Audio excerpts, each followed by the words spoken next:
आज चाहिँ हेर्नु न मैले सिप्ली ज्ञान टिपेछु के कसले चिन्नु भयो यो सिप्ली ज्ञान के हेर्नु त अचार खाने यसको एकदमै मिठो हुन्छ यो चाहिँ प्रेसर हाई हुनेलाई औषधि हो हेर्न सक्नुहुन्छ हेर्नु त टुप्पो टुप्पो पलाह नि हो यो टुप्पो टुप्पो हो टिप्नु पर्ने यसो अझ पलाउन लाह हेर्न सक्नुहुन्छ यो चाहिँ मेरो घरको यो पनि सिप्ली ज्ञानको बुट्टा यो देख्नुभयो नि ठुलो यो सबै सिप्ली ज्ञानको लस्करै छ यहाँ छ सानो उता छ माथि उता लस्करै छ सिप्ली ज्ञानको बुट्टा यो चाहिँ म टिप्न लाग्छु हेर्न सक्नुहुन्छ हजुरले हेर्नु त कस्तो मजाको छ यसरी हो टिप्ने यसरी चुडाल्ने अनि यसलाई चाहिँ यसरी हो टिप्ने हेर्नु त मैले टिपेछु सिप्ली ज्ञान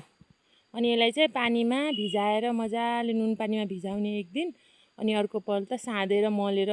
पियाज राख्ने आफूलाई के मनपर्छ तिल राख्ने के मनपर्छ आलुसँग साँधिने हुन्छ पियाज तिल राखिने हुन्छ काँक्रा राखिने हुन्छ हेर्न सक्नुहुन्छ हेर्नु त कति मजाको छ सिप्ली ज्ञान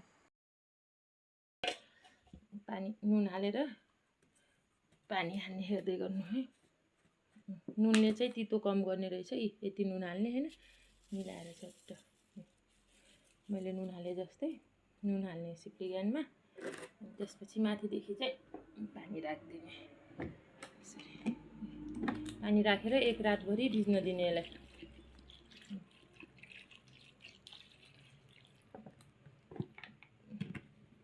अलिक पानी कम भएछ अझ पानी थप्छु म यसरी पानी राख्ने पानी राखेर यसरी यसलाई भिज्न दिने मजाले भोलि म बनाएर देखाउँछु है कस्तो हुन्छ हजुरहरूलाई यसरी पानी हालेर भिजाउने नुन पानीमा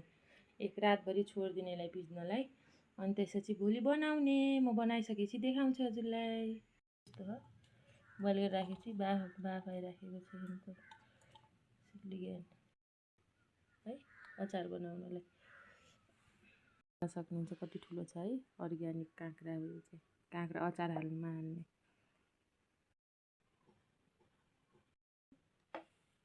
सिप्ली ज्ञान काँक्रा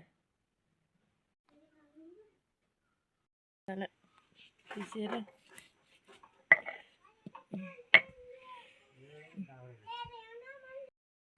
भाङ पनि पिसे काँक्रामा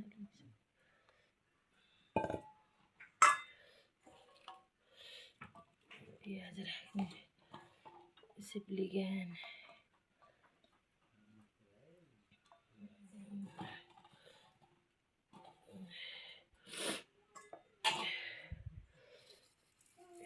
मसाला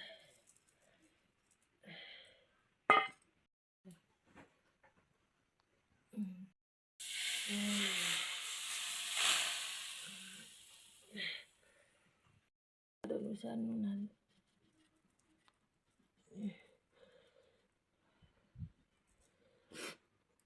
कोठामा माथि कोठामा लिन पठाऊ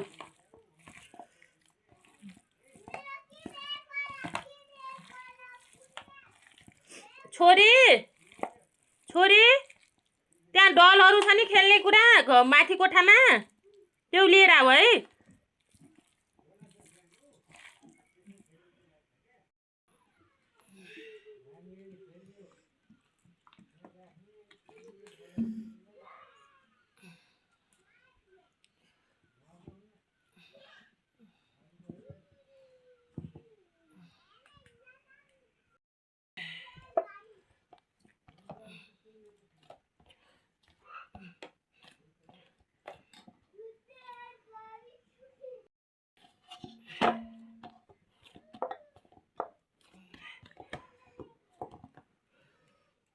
राखेर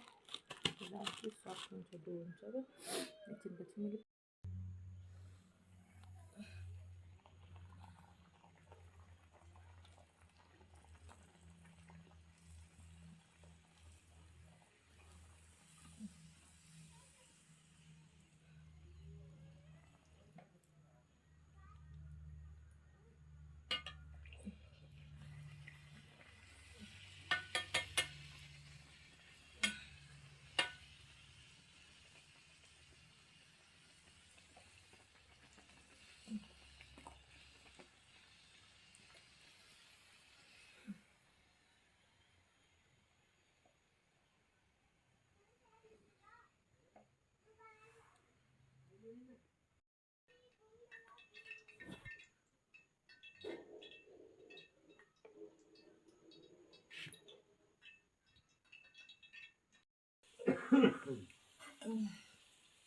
ಇದು ದೇವರೇ ಇದು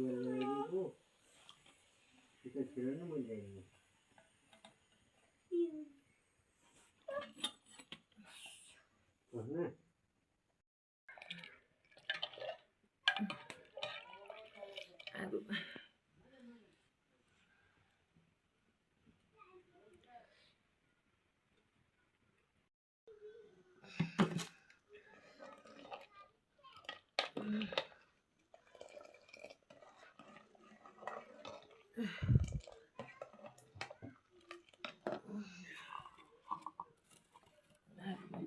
खीर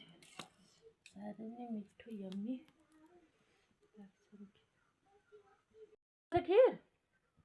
ए साँच्चीकै यम्मी भएछ त नि ओहो यति मिठो गरेर खाएको मेरो छोराले यम्मी भएछ ओहो यम्मी भएछ है